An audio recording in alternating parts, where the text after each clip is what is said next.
Welcome back to Briggs on Books. Are you ready to pick your next read for the rest of the summer or for the fall? Think about this one, the spaces between two threads. If I'm not mistaken, that's Tuscany there. Not only do I have the book here, I also have the author, Libi. We rehearsed it. I've already got it wrong. Tell us your last name, Libi. Siporin. Libi Siporin, just like in rehearsal. Welcome. Now you are, I was thinking you're going to come on from Italy, but you're somewhere, where are you today? I'm in Utah right now. Yeah, but most of your books are, well, not most, the most recent ones, they're what, mysteries set in All Italy? three of the recent mysteries are set in Tuscany. Yeah, beautiful. I'm going to ask you about that in a minute, but let's start with the book. The most recent book, The Spaces Between the Threads. Here it is. Tell us a little bit about it, Libi. Well, like the others, it's a mystery, and I would call it, I think, probably something like a cozy on the edge or an edgy cozy, Okay. something like that. It doesn't follow strictly the cozy pattern. It has some violence and things in it, nothing bad. But like the other books, it talks at the base, there's community.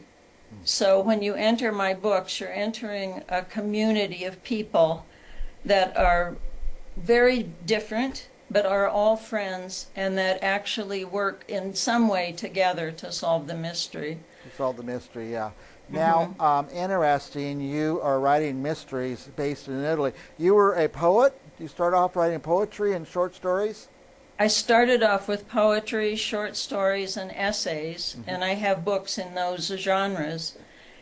But because we were living in Italy part of the time and researching in Italy, I was with my husband, who's a folklorist, and we went there to research to the Etruscan area. And there are certain types of pathways in the Etruscan area that are very deep and they have caves dug out on the side. So it was so exciting to me, and it seemed a perfect situation for a mystery. So I thought, I have to write a mystery. So I did. Yeah, amazing. I was going to ask you, how did you get to mysteries and how do you get to writing about Italy? But you live there part of the time. Do you still do that? Yeah, on and off. I live there part of the year. So part of every year I'm in Italy. And I would imagine once you start doing that, it's hard to stop. Very hard. We have good friends there now, too. Now, this is the latest book, The Spaces Between the Threads, but it's Yes. certainly not your first book. Here, I think this is the first of the mystery series, the mysteries. Bitter, how do you say it? Bitter Marema. Now, are these a series or are they all standalone books? No, it is a series, and it's the same characters through every book. And the lead one is a woman named Leah Contarini, who goes to Italy. As I said, she goes with her husband, so it follows kind of my lifeline.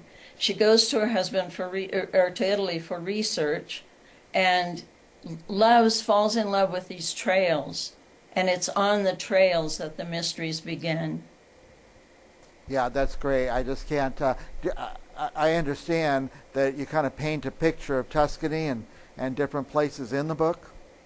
It paints a picture of Tuscany, but the Tuscany that many people don't know. Right.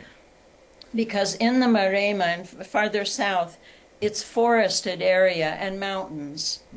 So many people think of Tuscany, what we see on the postcards, the rolling hills and the cypress trees and so they think of that area. But the area that I'm talking about and involved in the books is the forested area. Wild boars, deep trails, old caves, ruins, that sort of thing. Amazing.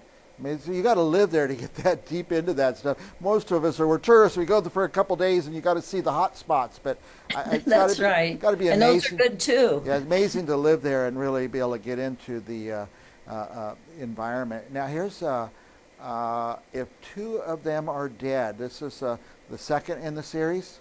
Yes, that's the second one in the series, and it's based like all of the books are based on this, but at the level of at the base of mystery are always secrets of one kind or another, and they may be secrets that have to do with someone's personal life, or they may be secrets that have to do holdover from the war, the Second World War, something that happened during that time. They may be family secrets that talk about abuse or that talk about some kind of beating or sexual abuse or something like that.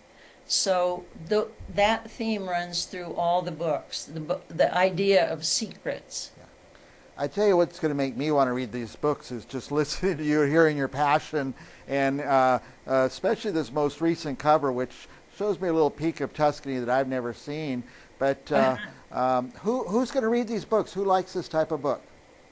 That's an interesting question. I think travelers may like it because they will be introduced. If they're traveling in Florence or Venice or Milano, they'll think of those big hot spaces like you described them. But this is a new area of Tuscany in the Maremma. I think women will like them because it has a woman protagonist, basically. And there's, in the spaces between the threads, there's even a very wonderful dog that is taken from reality, because I love that dog. Yes. So maybe dog lovers might like it for that. But people who are looking also for a sense of community, because that's a very important theme to me, that sense of community and friendships.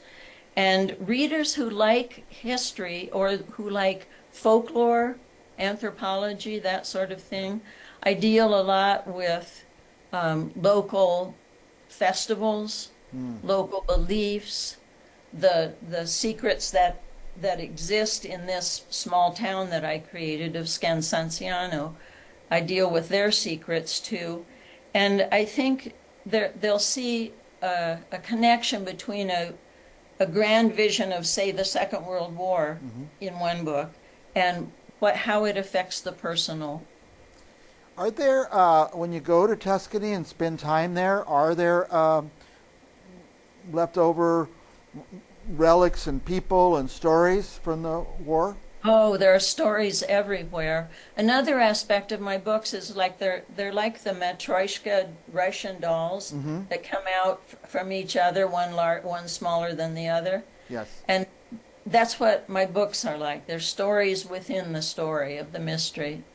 Amazing. That's just amazing. I had not even thought of that until now, that there's all this. We hear World War II stories all the time, but they're from, Americans who've come back from the war. And Right. So it's amazing. It's going to be another interesting look. And also, we were talking about history. You're also talking about a real place that exists, and that's what I like to learn about as well. So I'm looking forward to these books. Well, I hope you'll enjoy them. I want to tell or give a hint to our viewers.